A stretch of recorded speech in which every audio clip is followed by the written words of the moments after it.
Lumutang umano ngayon sa social media posts ang palitan ng mga mensahe sa Facebook Messenger ng mga menor de edad na suspect sa naganap na paumaril dyan sa San Jose National High School sa lungsod ng Tacloban. At batay nga po sa mga nadiskubreng mensahe, napagkasunduan umano nitong mga CICL na ito. Yan po yung mga children in conflict with the law na magdala ng armas, manggulo at mamaril sa loob po ng kanilang paaralan.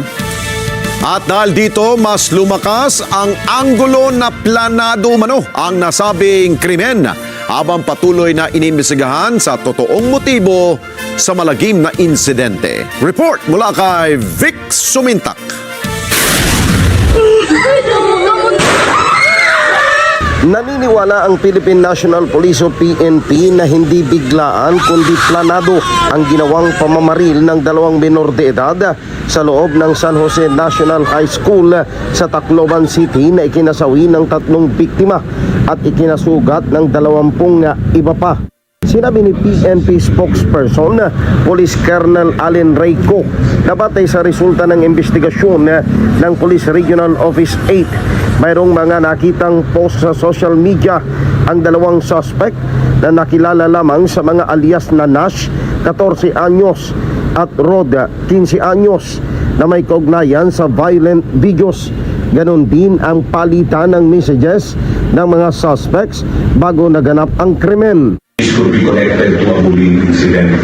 Now, very important po dito yung sinabi natin na yung monitoring system ng student behavior.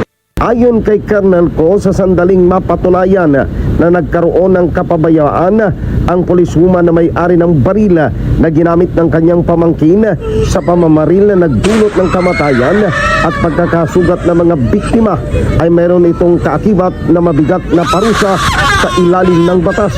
Ay nakita po tayong mga pinost na violent videos pertaining to guns, video of him fighting a gun. So ito ay very obviously red flags. Batay sa report, ang 9mm Glock pistol ay naka-issue sa policewoman na naka-assign sa Police Regional Office at ang 38 revolver naman ay nakapangalan sa isang security agency sa Cebu.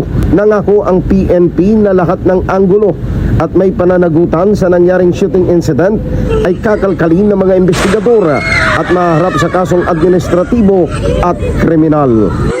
Vic Sumintak para sa Mata ng Agila, matatag, matapang, matapat.